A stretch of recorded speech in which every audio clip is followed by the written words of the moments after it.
Hey, I'm just going to quickly restart this from this section, which is about like 4 lines before the last one ended, because I just realized that I kept on using equals, where the reality is that D is greater than or equal to quartic root of A, B, C, D.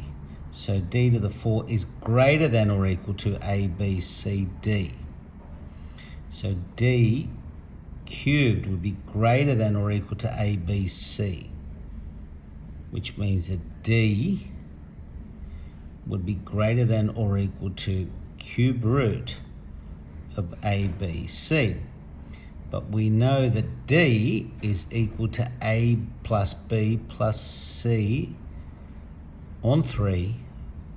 So that means that A plus B plus C on 3 is greater than or equal to the cube root of ABC.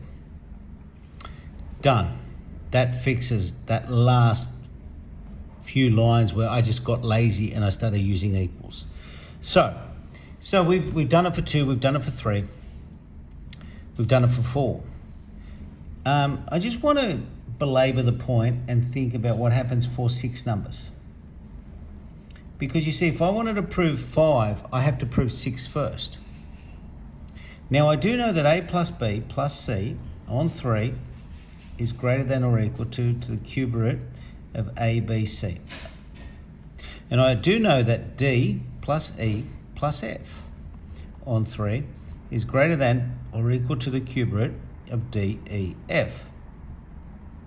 So therefore, A plus B plus C, all on 3, plus D plus E plus F, all on 3, must be greater than or equal to the cube root of ABC plus the cube root of DEF.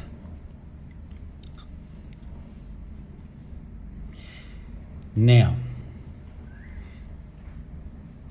A plus B plus C plus D plus E plus F must be greater than 3 times cube root ABC plus cube root DEF.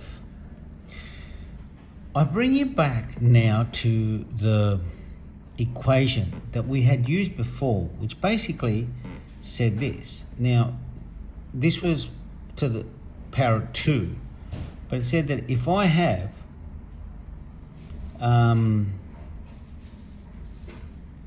A plus B, then that must be 2 times the square root of AB.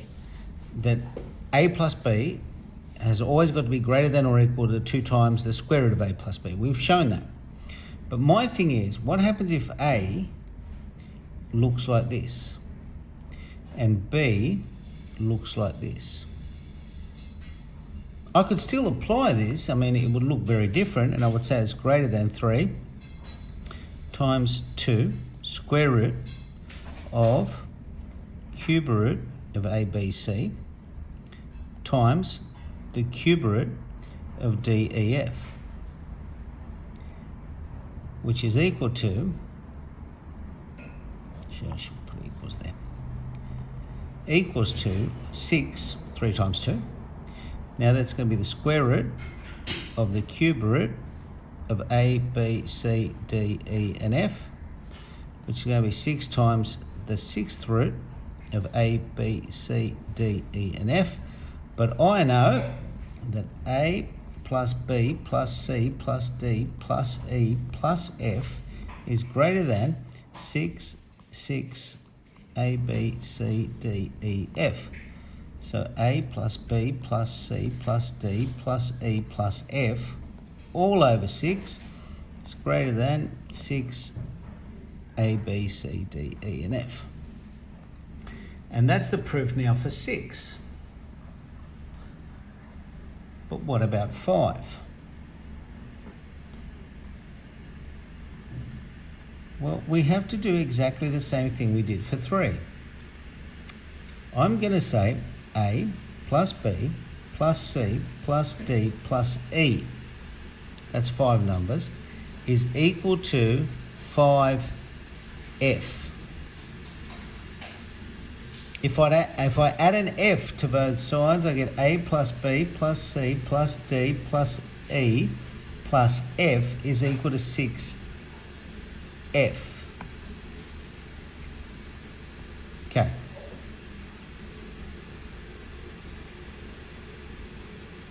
But a plus d plus e plus all of this here,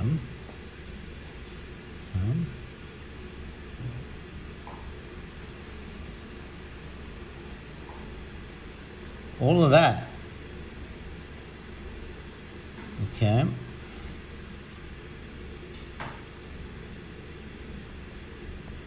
and that is greater than this.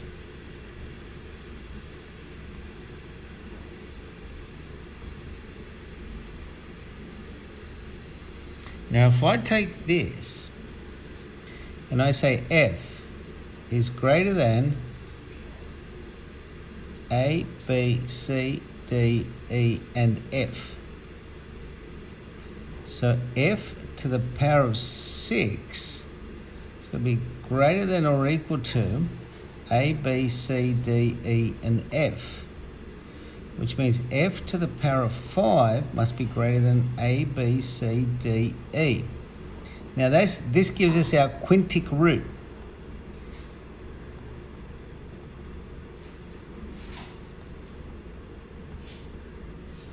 Cool. But from the very beginning, I actually did tell you that a plus b plus c plus d plus e would be equal to 5f.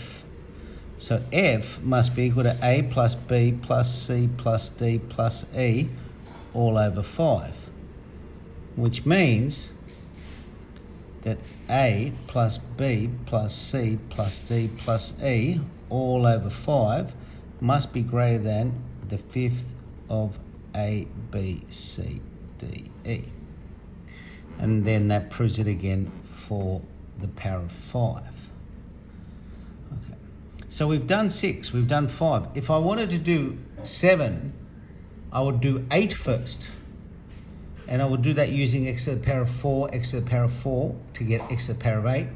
And then I would do the same technique to get 7. Now the general solution would look like this. It would say a1 plus a2 plus an all over n has got to be greater than nth root of a1 times a2 times an. Now remember, if you're given this, you can use it. If you're told you can use it, then of course you can use it. But you cannot, like for example, this one here with 2 numbers, this comes in really handy. This version and this version here comes in really handy, but you cannot just state them. You have to start from scratch the way it is here and then prove it, okay? All right, good. Now, there was a question, though,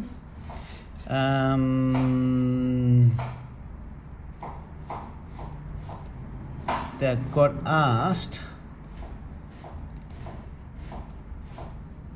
Good. So let's bring this back. Put it here.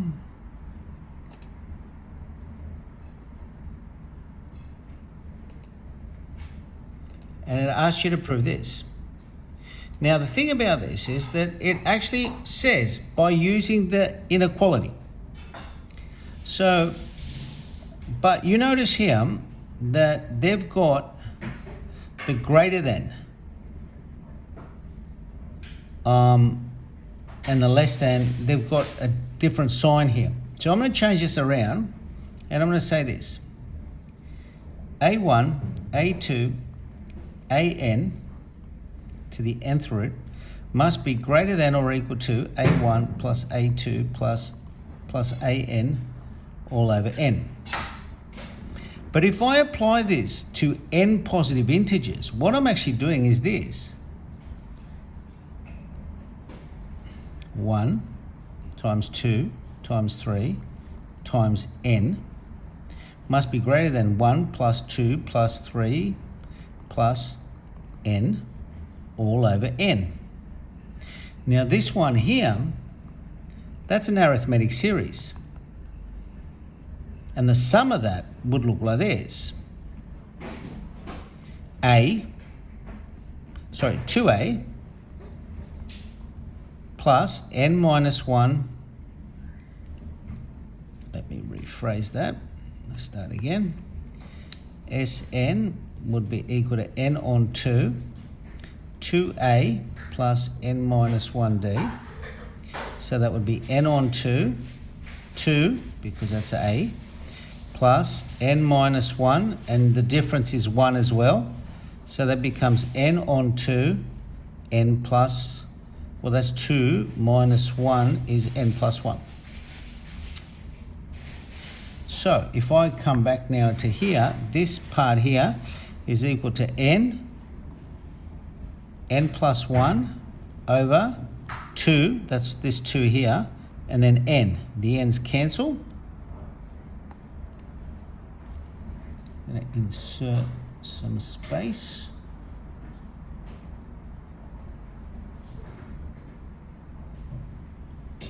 Okay, now insert some more space. No. All right, here we go. Draw.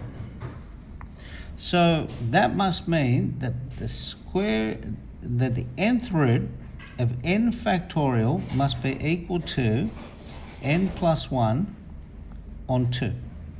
So that must mean n factorial is equal to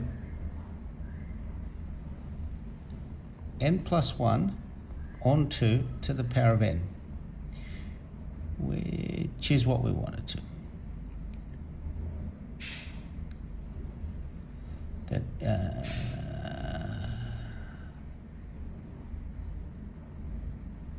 Sorry, I'm being really stupid here.